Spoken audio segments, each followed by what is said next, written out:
What's up, guys? It's CreoGames back with another gameplay, and this is going to be a separate commentary, not really involving the gameplay, but quickly about the gameplay. I'm playing with Soccerstud 101.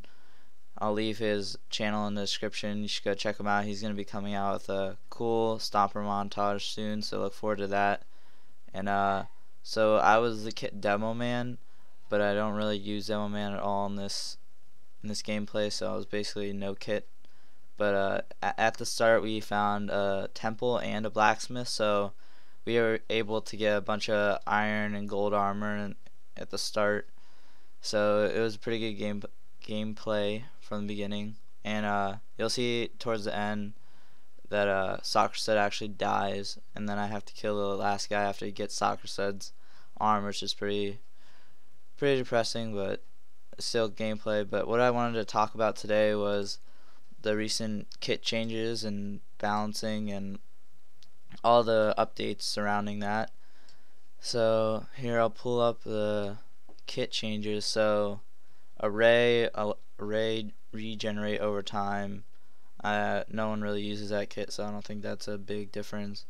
Assassin, this is like the best kit to the worst kit, and now they buffed it so you hold shift and you can charge up power. And I actually experimented this with my friend, and if he charged up full with a stone sword and hit me, and I was down to about 4 hearts. So if you charge up full and with one hit you can do 4 hearts. So I think you can two-shot people if they don't hit you and you're fully charged just standing there. So it's a pretty good kit now, I would say, if you know how to use it.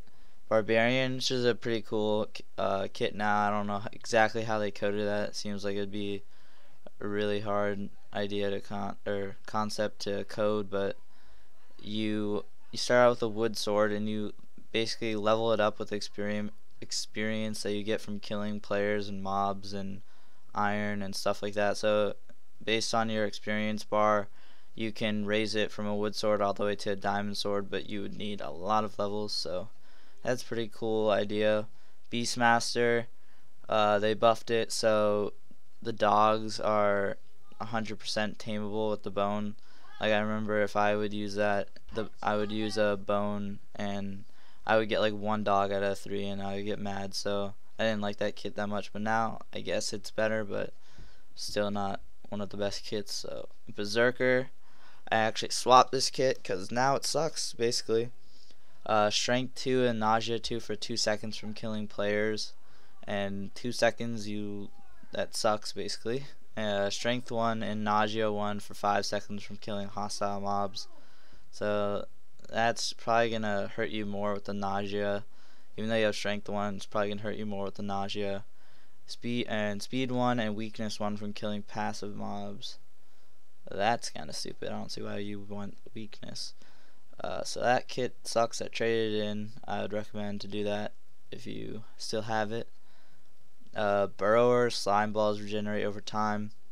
Another kit that really sucked and still sucks now. So chameleon kit, you start out with wheat. I think this is really cool. So you right click the mob with the wheat and then they drop an egg, and then you can have as many eggs as you want, and then when you're holding the egg, like, you switch to that slot, you become that mob unless you're hit, and then you appear for a player for a few seconds. But that's pretty cool. Cookie Monster, increased drop rate on cookies, still pretty bad. Dwarf cap knockback, especially upwards. So I'm not exactly sure on this, but if they change it so you can't kill someone when you launch from straight up, this kit basically sucks too. So don't buy that kit if you're thinking about kits to buy. Explorer kit now gives you a map. It'll show you the whole map and will update itself. Feasts and mini feats also visible on the map. It sounds like a cool idea, but I've seen the map and I've had it, and when it says like a mini feast is announced, it only outlines the area that's already told to you. So it's basically for noobs that don't know how to read coordinates. Like, it will show you the feast, but you can just look at the feast like coordinates and go there. It would be better if it was like, if they if they made it so that it showed exactly where the feast or the mini feasts were, then that would be probably better. Or it showed like exactly where the bonus feasts are. Otherwise, it's not really that useful. Jackhammer, it now goes away, like the blocks go away faster, not really that much of a difference. Jumper, a 5x5 platform will appear when you land. That's not really that useful either. Poseidon, speed 2 and strength 1.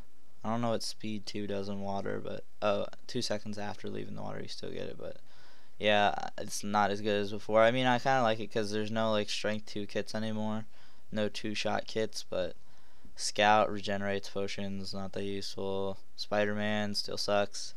Vampire, there's no more insta healing potions. There's insta damage potions that damage them but heal you, and it only does like 1 heart to them, so it's not that good.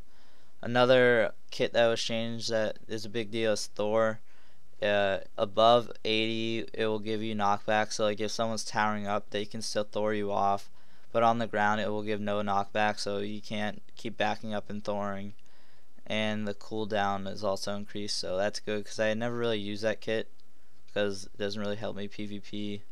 And then Urgle, 3 strength 1 potions. That's gonna be helpful for streamers, I'm sure, because there's no Urgle potions that last up to 2 minutes with strength 2. So that's kind of good. Mini feasts and bonus feasts. I'm not sure if you noticed, but in this gameplay, this guy that I killed actually found a mini feast, and he had like 6 poison potions and a diamond sword, and it's kind of funny. I'm sorting through my inventory now. I have a bunch of them. So yeah, I mean, mini feasts, if you find them, they're good, but they're not really worth wasting your time trying to find them because mostly it's just presents, and you're not gonna really need presents unless you're Urgle or something of that nature. But if you're like kits that you don't even need to like get your stuff back, then there's really no point to the presents, and that's mostly what's in the mini feast. Bonus feasts, they just show up randomly. Usually I think they're like towards the end of the game, like after the main feast they show up, but unless you're lucky you're probably not gonna find the bonus feast. And right here I just want to talk about the gameplay for a second. I dropped TNT on the guy that was looting through the stuff, so now there's only 1 of them left. I thought that was a pretty funny kill.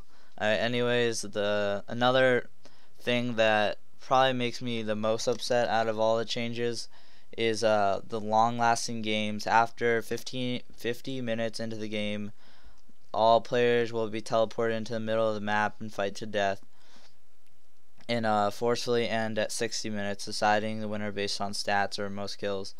So I think that's kind of stupid because towering is now probably like, and if they know about it, if they keep this up, people will know about it, and it's just getting rid of towering, and it's not like the people that go to the feast don't always deserve to get the win. I mean, towering is a strategy, so they can't just like take that away from somebody that's like a stomper or something. I think that's kind of stupid. That's the only thing that I don't like about the update, or I don't really like the bonus feast too, because it's like it adds a level of randomness. But anyways, hope you guys enjoyed. Subscribe, like the video. See you. I just wanna be the greatest. Spectators, every song on the playlist. All the ladies that played us or hate us when we're everything they wanted, baby, young, rich, famous.